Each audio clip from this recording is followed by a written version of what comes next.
Hi, friends. I wanted to take a few moments today to just give kind of an overview of some things that I've been reading recently.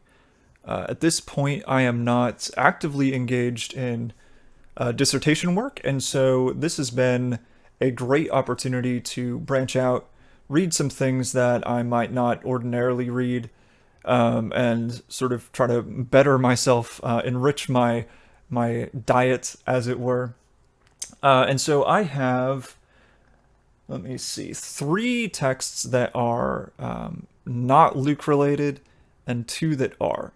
So I'm going to start with the non Lucan texts and then we'll go talk about the Lucan texts. This first one I really enjoyed reading, Becoming a Pastor Theologian. This is an edited collection of essays on what it means to be a pastor theologian, how that should look, some issues involved with that. And I found it to be, in terms of just books that have helped me sort of sharpen my own idea of what it is that my vocation is as someone who's committed to serving in the church, but someone who is also engaged in kind of the academic theology world as well. It's really helped me clarify some things about just how I think about all of that. So I think it's a great collection of essays, really helpful stuff. Next, we have the Cambridge Companion to Karl Barth. If you are engaged in academic theology in any way, you kind of have to be conversant with Karl Barth. And over the years, I have not really had the occasion to read much Barth. I was introduced to him in seminary.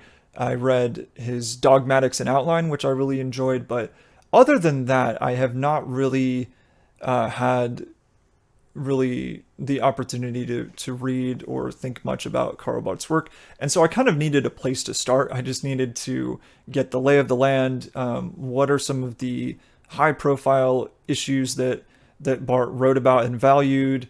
What are some of the academic conversations surrounding his work? And so I haven't finished this yet, but it's been, I think, really helpful in terms of just getting a handle on Barth, his theology, and kind of some of the important things involved in conversing with Barth. Third, another edited collection. I really enjoy reading edited volumes. Just hearing from a bunch of different voices is really cool, in my opinion.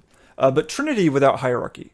And this is edited by Mike Bird and Scott Harrower, both professors at Ridley College, Melbourne, which is my alma mater from afar.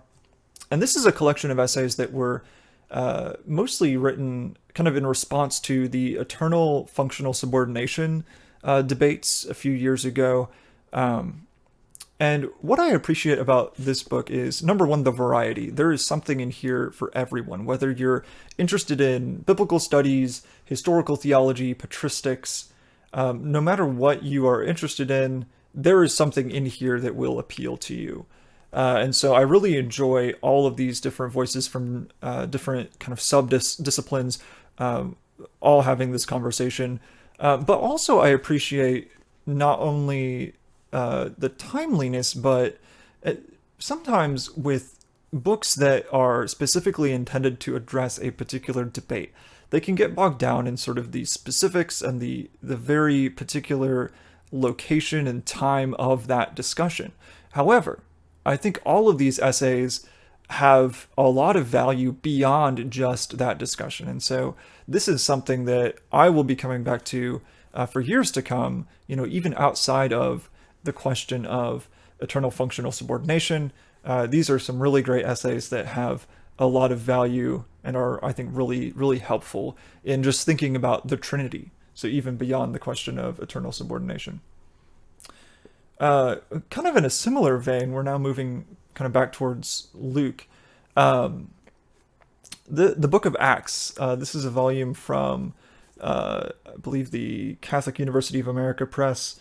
And its subtitle is Catholic, Orthodox, and Evangelical Reading. So this is actually a book that has essays from Catholic, Orthodox, and evangelical scholars, all kind of in conversation, responding to one another, which I think is a really interesting format for a book like this. I originally bought this book because it had some essays on Stephen and Acts 7 and 8, and I don't really see too much scholarship on Stephen out there, so I really wanted to read those.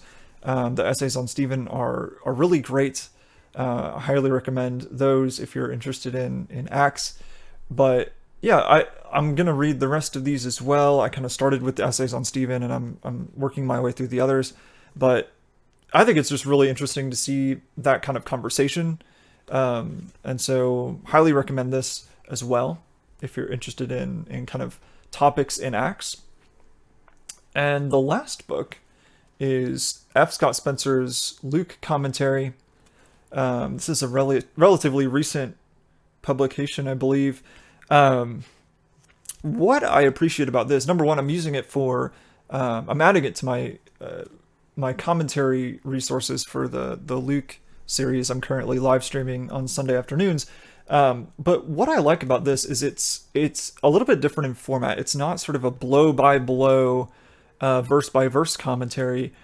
Spencer is very comfortable with kind of engaging in long prose sections on different topics, which I think is really interesting. It's really helpful to have kind of extended discussions. He doesn't feel the need to sort of move from verse to verse quickly.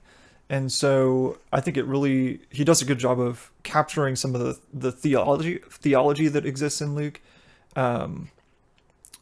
But it's also really just well written. It's funny in places. It's witty. And so I find that, it is a lot of prose, but it's very readable prose. So this may not be a commentary that you sort of jump into to find, okay, what does Spencer think about this one verse? But I think it is a great commentary for getting a really good overview of a topic or an idea or concept in Luke. So I'm looking forward to using this more as I go through my Luke series, and hopefully maybe having some more detailed thoughts on it after that. But yeah, those are some things that I've been reading. I think diversifying what I'm taking in has been a really useful thing, and yeah, I recommend checking out any of these resources. These thoughts are not necessarily intended as reviews, but just kind of some reflections on what I've been thinking about and the voices that I've been listening to.